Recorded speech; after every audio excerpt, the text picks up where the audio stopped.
Jack stood in front of the ship, staring at it with mixed feelings. It was old, scratched, and had seen better days. But it was cheap, and that's all he could afford. He had just enough credits left after selling everything he owned on Earth. This ship was his last chance to start over.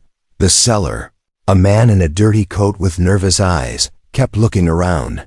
"You sure you want this one?" the man asked, tapping his fingers on the side of the ship. "No refunds, no questions later," Jack nodded. "I just need something that flies." The man forced a smile, handed Jack the access chip, and quickly walked away. He didn't even wait for the payment to finish processing. That was the first sign something was wrong, but Jack ignored it. Cheap deals came with strange people. Jack stepped inside. The air smelled like oil and burnt circuits. Lights flickered on slowly. The ship's systems were reset recently. Too recently. Even the logs were wiped. Maybe someone wanted to hide their smuggling history, Jack said to himself, trying to stay calm. He walked through the narrow hallway, checking the ship's layout. Small cargo hold, 2 sleeping bunks, and a cockpit. With outdated controls. It wasn't pretty, but it could fly. That's all he needed. As the ship lifted off the dusty spaceport, Jack leaned back in the pilot's seat, letting the stars appear in front of him. A quiet hum filled the ship, but then he heard something, a sound, soft, like a whisper. It came from behind the wall, near the engine bay. Jack sat up. He turned his head, listening. Another sound, like someone breathing. Very quietly, he grabbed a small tool from the console and walked towards the noise. His boots echoed on the metal floor. Every step felt heavier than the last. There was a panel near the back, slightly loose. Jack pulled it open slowly. His heart skipped a beat. Inside the dark space, 2 glowing eyes stared back at him. He jumped back, dropping the tool. It clanged loudly on the floor. From the shadows, a shape moved forward, thin arms, pale skin, and trembling hands. A female alien, with small ridges on her forehead, held something close to her chest. A child. The child was barely moving, wrapped in a thin cloth. Its eyes were half open, weak and tired. The alien woman looked at Jack with fear. She didn't speak at first. She just stared. Jack didn't know what to do. His mind was racing. Was this a trap, a refugee, a stowaway? Was she dangerous? He raised his hands slowly. "I'm not going to hurt you," he said quietly. The alien mother finally spoke, her voice weak and broken. "Please, don't tell them. We are not criminals." Jack took a step closer, keeping his voice calm. "Who are you hiding from?" She looked around, as if even the walls could hear. "Bad men. They hunt my kind. I escaped. They killed many. My mate, he is gone. Just me and my child now." Jack's heart was pounding. This was no smuggler's trick. She was scared. She was hiding. And she was telling the truth. But why this ship? Jack asked. Why hide here? She looked down. They sold it. Fast. To get rid of us. They didn't know we were still inside. Jack suddenly remembered the nervous seller, how fast he left. The wiped logs. The cheap price. This wasn't a lucky deal. It was a dump job. Jack sat down slowly, still staring at the alien and her child. The baby made a soft sound, barely breathing. "What's your name?" Jack asked. She hesitated. "Kira." "And the child?" "He has no name yet. Our kind name children when they are strong. He is still fighting." Jack didn't say anything for a moment. His ship, no, his home now, had 2 living beings hidden in it. Hunted, afraid, weak. Helping them would be dangerous. Very dangerous. But turning them in. Something in his chest didn't let him think about that. Kira looked at him again. Her voice shaking. "Please, we just want to live."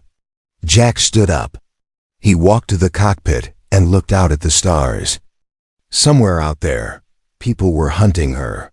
The same kind of people who sold him this ship, He could turn around. Or he could fly forward. He looked back toward the engine bay, where Kira sat in the shadows, holding her child close. He made his choice. Jack powered up the ship's engines. The stars shifted, and the ship jumped into faster-than-light travel. They were not safe, but they were not going back. Not now. Not ever. Asterisk. Step away from the console.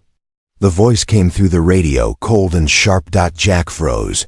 Outside his window, a small patrol ship hovered. Its lights flashed blue and white. The kind of ship that didn't ask questions. It gave orders. He took a deep breath and pressed the button to reply. "This is civilian ship JX-119. I'm just passing through," he said calmly. "Prepare for scan," the voice said. "Remain still. Any interference will be considered hostile." Jack's hands trembled as he powered down the engines. The stars outside stopped moving. Silence filled the cockpit.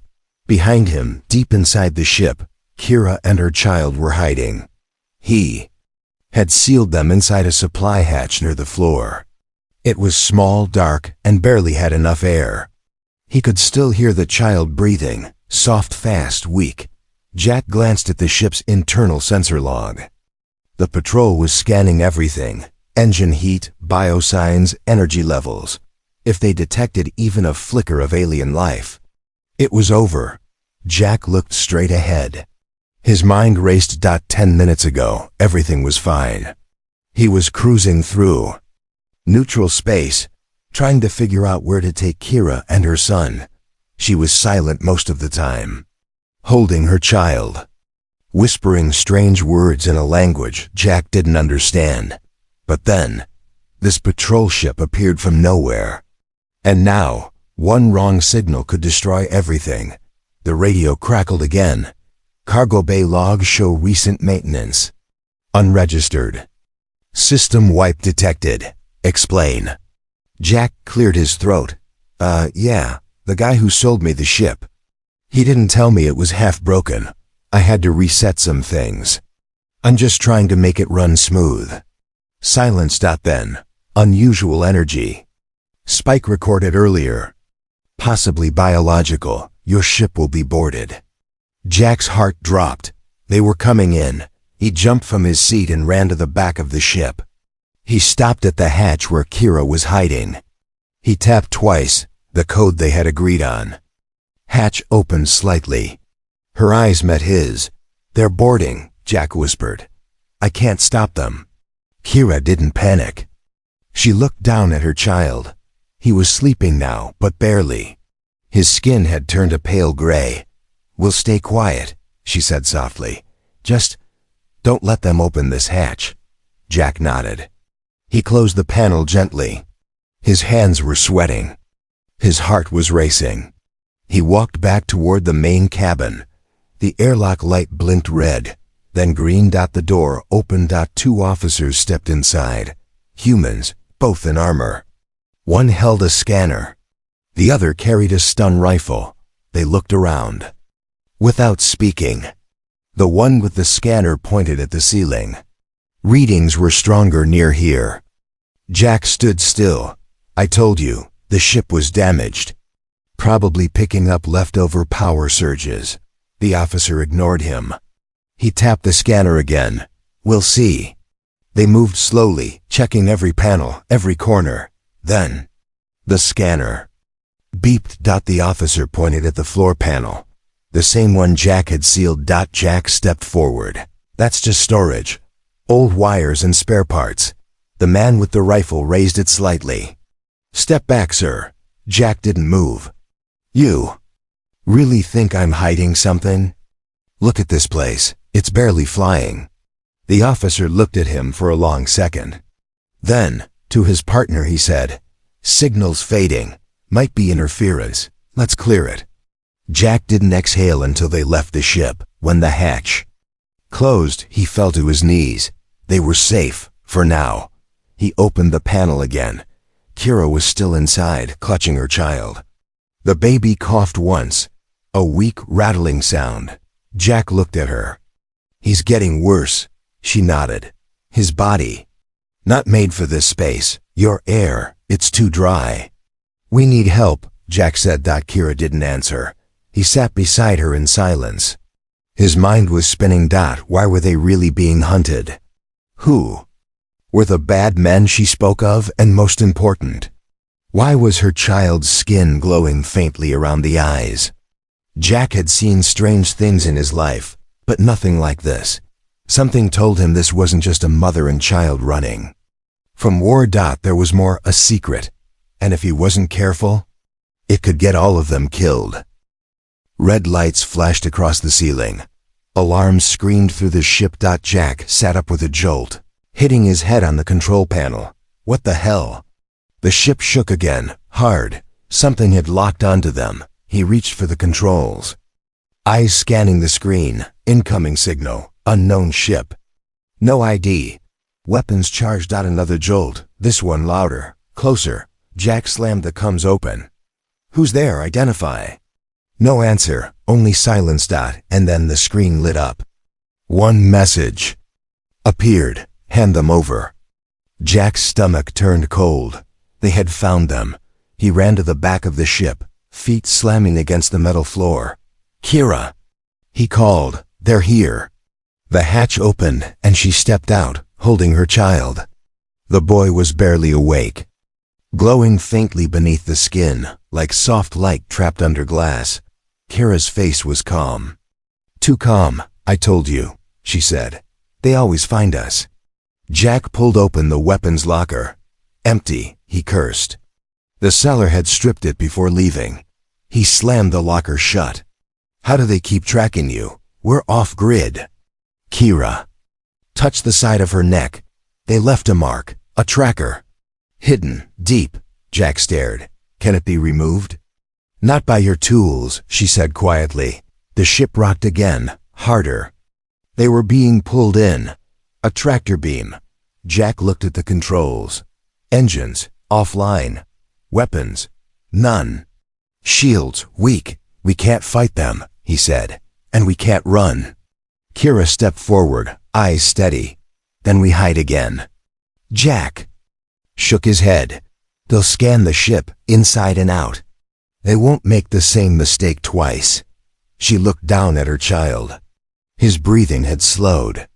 Too slow. If they take us, she whispered, he won't survive. Jack looked at her, then at the dim stars outside the ship. He made his choice. I know someone, he said. He owes me a favor. 10 minutes later, the ship dropped out of light speed. In front of them, a shattered moon, broken, hollowed out. Floating pieces like giant knives in space. Jack flew the ship toward one of the cracks in the moon's surface. Inside, hidden in the rock, was an old station, dark, forgotten, buried under metal and dust. He opened the radio. Juno, it's me. I'm calling in that favor. Static. Then a voice came through, rough, tired, familiar. You bring trouble, Jack? Always, Jack said. The doors opened. Inside, the air smelled of rust and old engines. Juno stood at the dock, arms crossed, cybernetic, eye glowing red. She looked at Kira, then the child, then back at Jack. You better explain. Fast. Jack told her everything. No lies, no tricks. Just the truth. When he finished, Juno was silent for a long time. Then she nodded. Come with me. In the back of the station was a hidden med unit. Cracked equipment, faded lights. But it worked. Juno placed the child into a glass chamber and began scanning him. This kid, she said, eyes wide. He's not just alien. He's something else. Jack stepped closer. What do you mean? He's not sick. His body's changing, fast, like it's adapting. Kira looked afraid.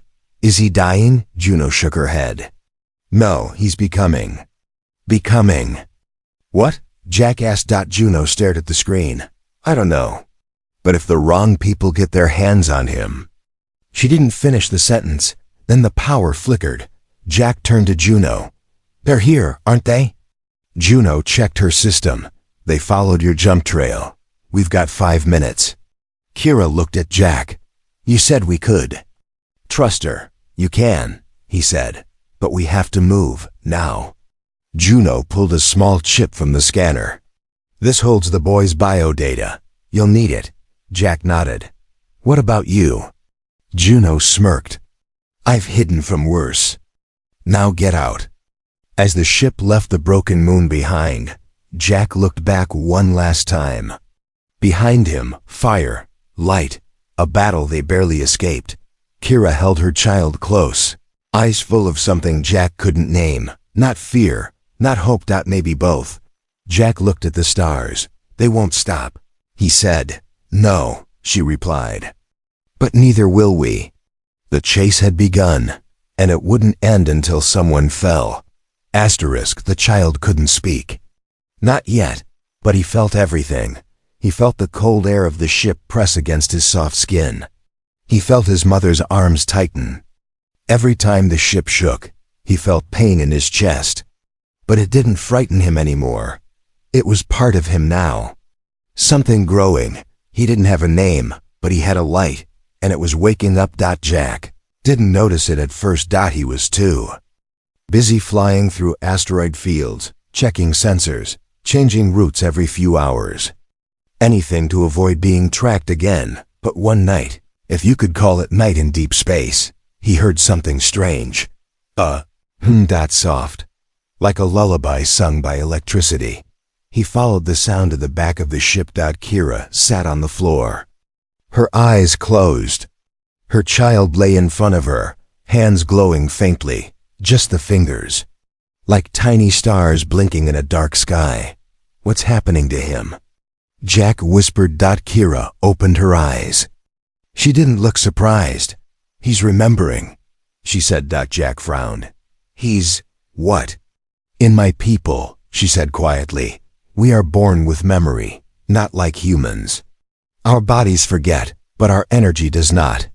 Jack knelt down. So he's remembering what? She touched her son's head gently. Who he is, what he carries. The child's fingers moved. Lights danced between them. Jack stared, half in fear, half in awe. I thought he was sick, he said. He is changing, Kira said. Faster than he should, because of your space, your ship, your species. Jack looked at her. Is that bad? Kira didn't answer. Later, Jack checked the ship's logs again. A new problem had appeared. Power drain. Every system was losing energy, slowly, steadily. The engines, the shield, even the lights dimmed now, and then it was like something was feeding on the ship itself. Jack followed the power lines, ran diagnostics, checked circuits. Then he saw it, a fingerprint-shaped burn mark on one of the panels. Tiny glowing. Faintly, just like the child. You're saying he's absorbing energy? Jack asked. Kira nodded. He needs it. For now his body is building something inside. A core.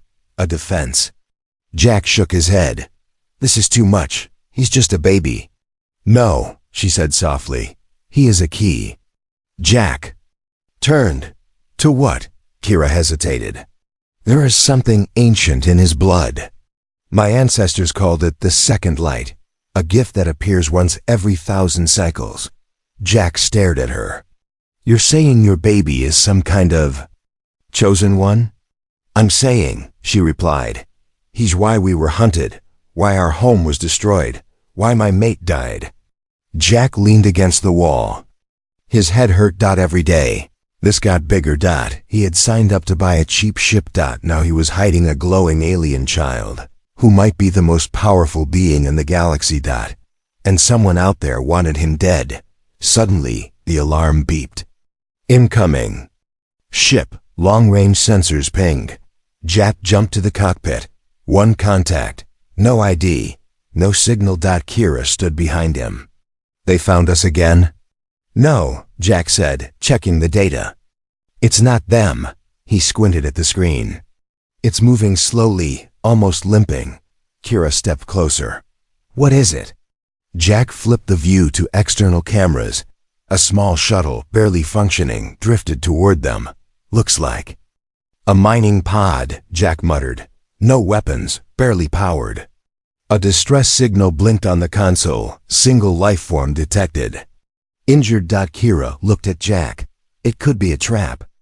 Jack hesitated, then sighed. It could also be someone like you.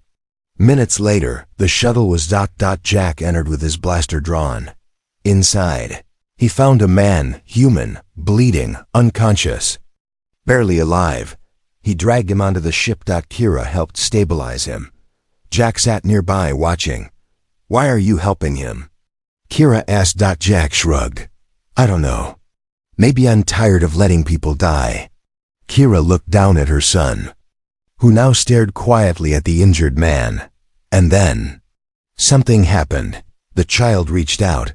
A pulse of light moved from his hand toward the man's chest. The wounds began to close, very slowly, but it was real. Jack stared in disbelief. Kira whispered, he doesn't know what he's doing, not yet. Jack looked at the child, eyes glowing softly now. This wasn't just survival anymore. This was something more. Something bigger than Jack had ever imagined.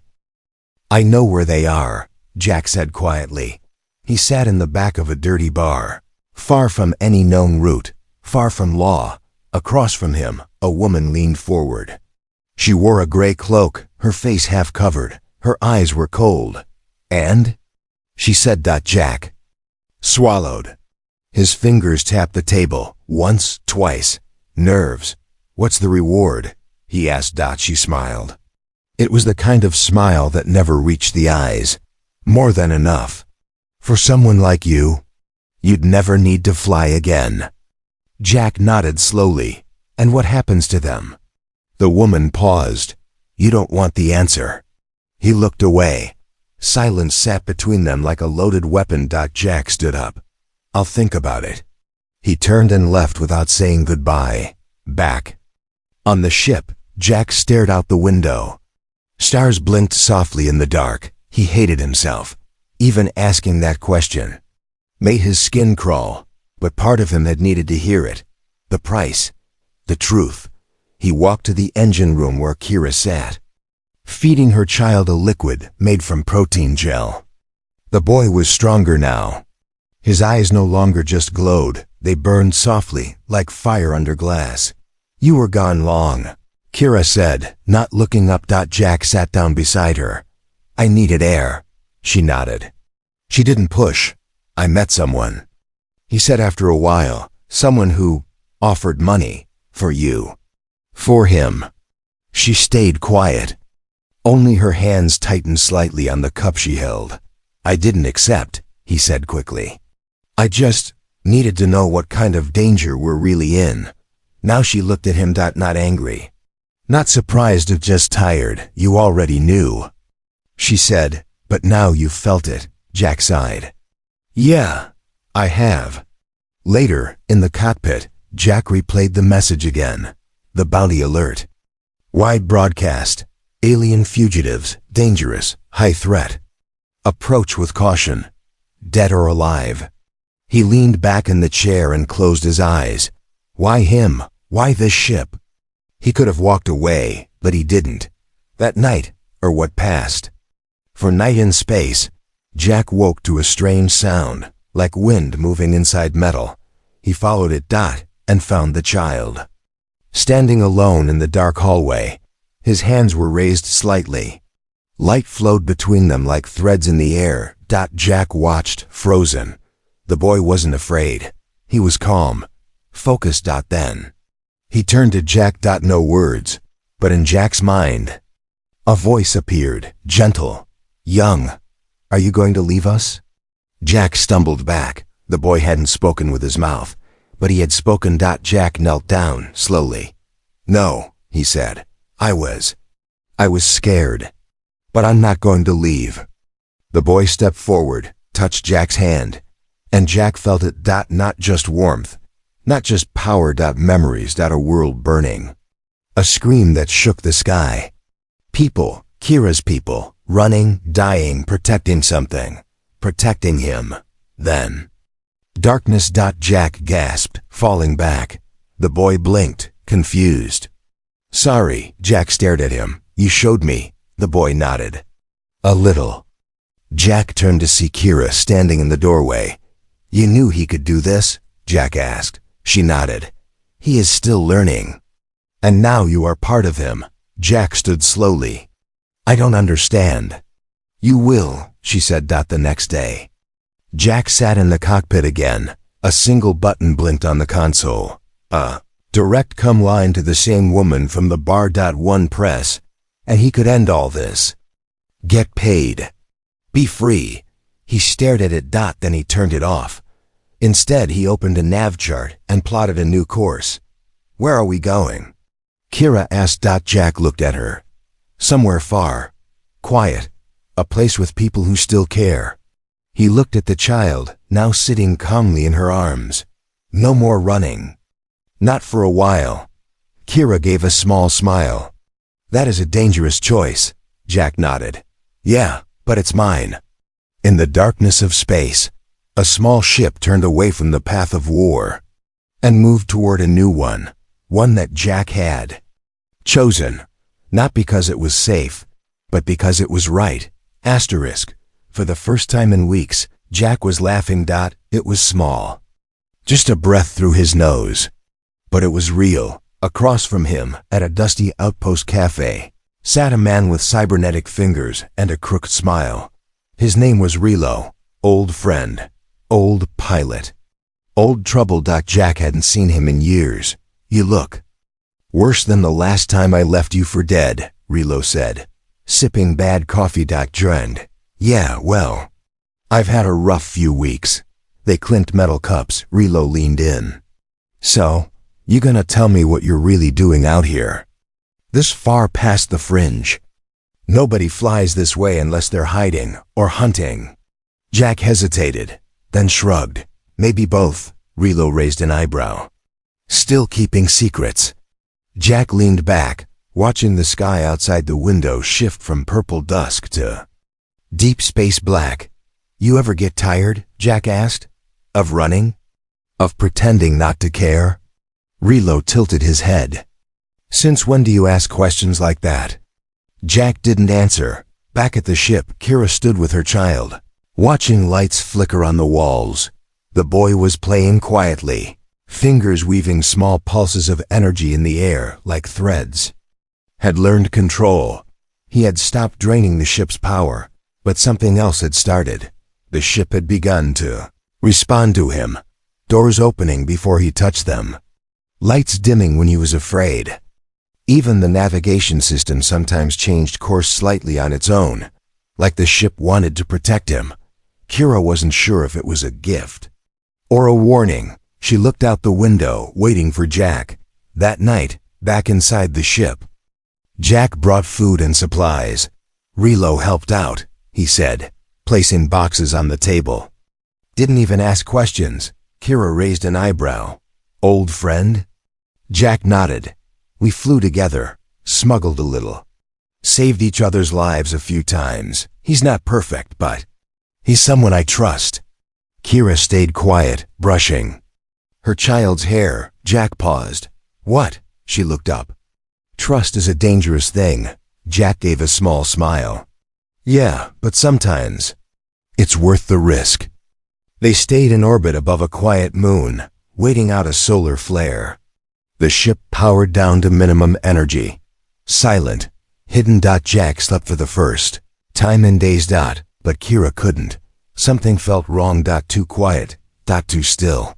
The breach alarm screamed. Jack jumped out of bed, grabbing his blaster. Outside, spotlights flashed through the ship's windows. 3 ships.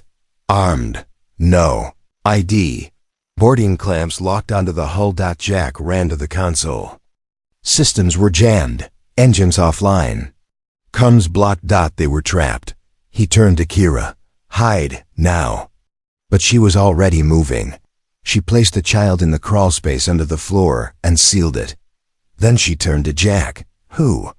She asked. Jack didn't want to believe it, didn't want to say the name, but he knew. Relo. The airlock hissed. Boots hit the floor. Armored men with black visors stormed in, guns raised. Fast, silent. Jack fired first, a wild shot. It hit nothing. They grabbed him, forced him down. One kicked him in the ribs. Kira screamed, pushed them back with a shockwave of pure light. But it wasn't enough. They stunned her. She collapsed. The child stayed. Hidden, silent. No one noticed the glow rising through the floorboards. Not yet. Later. As the ship burned through atmosphere, stolen, cracked, and marked, Jack lay on the floor, wrists bound, blood in his mouth. He looked up as Relo stepped in. "You sold me out," Jack whispered. Relo didn't look proud, didn't want to, he said. "But people talk. Word got out about the kid." He paused. "You think I could ignore a bounty like that? This much money, it sets me free, Jack." Jack spat blood. "You sold out a child." Relo looked away. Jack smiled. "A broken, bitter thing. You made one mistake," he said. Relo turned. "Yeah?" Jack nodded toward the floor. "You didn't find him." Beneath the ship's panels, light pulsed stronger. Faster, hotter. The child was awake. And he was not afraid anymore. The room was quiet, too quiet. Admiral Voss stood at the edge of the star map, his silver coat catching soft blue light. His face was pale, sharp, carved by decades of war and control. A junior officer across the table shifted nervously. They were, sir. The human, the alien female, both secured. Transported by Bounty Squad KX-7 under full protocol. And the child? The officer swallowed. Missing. They believe he was hidden. He's still unaccounted for. The Admiral's eyes narrowed. "You don't lose something like him." His voice was calm. But the room suddenly felt colder. "Find him, or don't come back." Elsewhere, far from orders and uniforms, a small ship floated dead in space. Lights off, systems broken. Hull cracked. But inside, something stirred. Floor panels slid open. Slowly, quietly, small hands pulled up from the dark. The child emerged. Alone. Eyes glowing. Not bright. Not wild. Controlled. He stood over Jack's body, still unconscious, still breathing. He touched his chest. A flicker of gold passed from the boy's hand to Jack's heart. Jack gasped, air flooding in. He sat up, coughing, dizzy. "What?" Then he saw the boy. Standing. Awake. Changed. Somewhere behind them, metal groaned. A door opened. Footsteps. Two guards entered. Scanning. One raised his weapon. He didn't have time to aim. The room exploded with light, not fire. Not heat, just force. Like gravity folding. They flew backward, slammed into walls. UNMOVING. Stared at the boy. You did that?" The boy looked at him, and this time when he spoke, his lips moved. "I don't want to hurt anyone," he said. "But I will not run anymore." Jack stood slowly. "Good, because I'm done running too." They found Kira in a cell 2 levels down, unconscious, bruised, but alive. The boy placed both hands on her chest. Her breath returned. She opened her eyes. Saw him. And smiled, tears already rising. "You're ready," she whispered. The rest of the ship didn't stand a chance. Doors unlocked before they reached them. Weapons jammed in soldiers' hands. Alarms rang, but nothing worked. The child walked calmly, Jack beside him, Kira following with fire in her eyes. They weren't escaping. They were walking through. By the time Admiral Voss received the distress call, the bounty ship was already gone, floating, empty, silent. Everyone on board was alive, but no one remembered what happened. The Admiral stared at the data logs. The last image recorded, a small boy, eyes glowing like a sun. And beside him, a human man, standing like a shield. Back on Jack's ship, what was left of it? They drifted in quiet space. No more alarms. No more chases. Just stars. Kira sat with her son. Her hands never stopped moving, fixing wires, rewiring panels, preparing the next step. Jack leaned in the doorway, arms crossed. "You still think this is a curse?" he asked. She looked up. No, not anymore. He saved us, Jack said. He saved you, she replied. You chose him. Before he ever knew how to choose you. Jack sat down. So, what now? Kira looked out the window. There's a place, she said. Far from here. Old ruins. Our people called it the Hollow Sun. It's where his kind began. It may know how to help him. Jack raised an eyebrow. His kind? Kira looked at her son. He's not just one of us. Not just alien. Not just light. She looked at Jack. He's becoming something new, Jack smiled. Guess we all are. They turned the ship slowly. The stars shifted behind them. Silence. Ahead the unknown. But this time, they weren't running. They were walking toward it. Together.